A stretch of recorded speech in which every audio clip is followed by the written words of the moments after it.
Hello. अनुपस्थित उपचार का अर्थ। यदि आप लॉस एंजलिस में रहते हैं और आपको ये खबर मिलती है कि आपकी माँ न्यूयॉर्क सिटी में बहुत बीमार है, सबसे पहले आपके मन में आएगा कि घर परिवार और नौकरी छोड़कर उनके पास पहुंच जाएं। लेकिन ये संभव ना हो तो क्या आप अपनी माँ के ठीक होने की प्रक्रिया में अपने विश्वास की शक्ति का प्रयोग नहीं कर पाएंगे? ऐसा बिल्कुल नहीं है। चाहे आप भौतिक रूप से मौजूद हों या ना हों, लेकिन आपकी प्रार्थनाएं उन तक अवश्य पहुंच सकती हैं। रचनात्मक मस्तिष्क एक ही है। मस्तिष्क का रचनात्मक नियम आपको लाभ पहुंचाता है। आपको तो बस अपने मन में स्वास्थ्य और सामंजस्य का आंतरिक महसूस भरना है। इसकी प्रतिक्रिया स्वतः होती है। आपके अवचेतन मन का ये आंतरिक महसूस आपकी माँ के अवचेतन मन पर काम करता है। सेहत, स्फूर्ति और पूर्णता के आपके विचार एक ही शाश्वत कल्पनावादी मन में काम करते हैं। वे जीवन के कल्पनावादी पहलू के नियम को गतिमान कर देते हैं, जो उनके शरीर में उपचार के रूप में प्रकट होता है। मस्तिष्क सिद्धांत में समय या स्थान का कोई महत्व नहीं होता है। वही मस्तिष्क आपकी माँ और आप में काम करता है। चाहे आप कहीं भी रहें, वास्तव में कोई भी अनुपस्थिति उपचार नहीं होता जो उपस्थित उपचार का विरोधी हो, क्योंकि शाश्वत मस्तिष्क प्रत्येक जगह है। आप विचार भेजने या पकड़ने की कोशिश नहीं करते हैं। आपके उपचार विचार की चेतन गति है। जब आप स्वास्थ्य, कल्याण और आराम के लक्षणों के प्रति जागरूक बन जाते हैं तो ये लक्षण आपकी माँ में प्रकट होंगे। परिणाम अवश्य मिलेंगे। जब लॉस एंजलिस की एक महिला को पता चला कि न्यूयॉर्क में रहने वाली उसकी माँ का कोरोनरी थ्रोम्बोसिस हो गया है, तो वे अपनी माँ के पास नहीं जा सकते थे। इसलिए उसने ये प्रार्थना की, उपचारक शक्ति मेरी माँ के पास है। उनके शरीर की स्थिति, उनके विचार, जीवन का वैसा ही प्रतिबिंब है।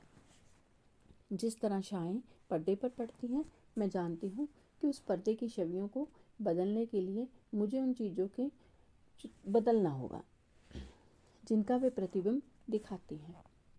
मैं अब अपने मस्तिष्क में अपनी माँ के लिए पूर्णता, सामंजस्य और संपूर्ण स्वास्थ्य की छवि बना रही हूँ।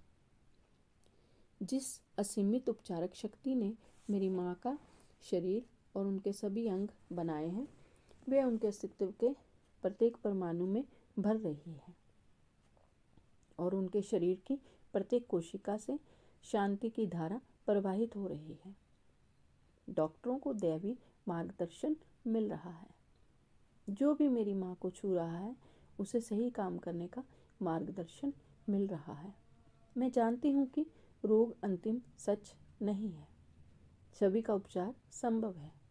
मैं प्रेम और जीवन के असीमित सिद्धांत का समर्थक हूँ। मैं जानती हूँ कि ये आदेश देती हूँ कि मेरी माँ के शरीर में सामंजस्य, सेहत, शांति व्यक्त हो रही है। उसने कई बार ये प्रार्थना दोहराई। इससे उसकी माँ की हालत में उल्लेखनीय सुधार हुआ। उनका हृदय रोग चिकित्सक हैरान था कि उसने ईश्वर में प्रबल विश्वास के लिए उन्हें बधाई दी।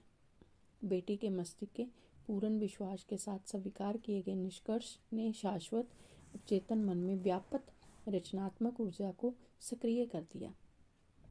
यह उसकी माँ के शरीर में संपूर्ण स्वास्थ्य और सामंजस्य के रूप में प्रकट हुई।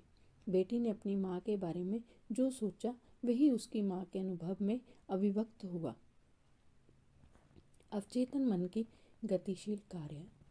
मेरी एक मनोवैज्ञानिक मित्र ने मुझे बताया कि एक महत्वपूर्ण अंग की बायोप्सी में कैंसर की कोशिकाएं मिली हैं। डॉक्टर ने पीड़ादायक और खतरनाक उपचार का सुझाव दिया। इसके लिए हाँ करने से पहले मेरी मित्र ने एक और तकनीक आजमाई।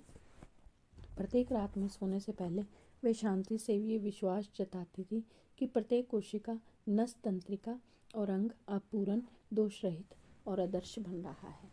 पूरे शरीर में स्वास्थ्य और सामंजस्य दोबारा लौट रहा है।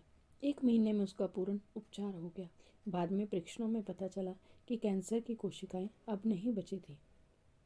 मैं इससे प्रभावित हुआ और मेरी जिज्ञासा जागी। मैंने उससे पूछा कि वह सोने से पहले अपना निश्चय क्यों दोहराती थी। उसने कहा, एक बार दिशा में सक्रिय होने पर अवचेतन मन का काम नींद के दौरान भी चलता रहता है। इसलिए ये बहुत ज़रूरी है कि आप सोने से पहले अवचेतन मन को कोई लाभकारी काम सौंप दें।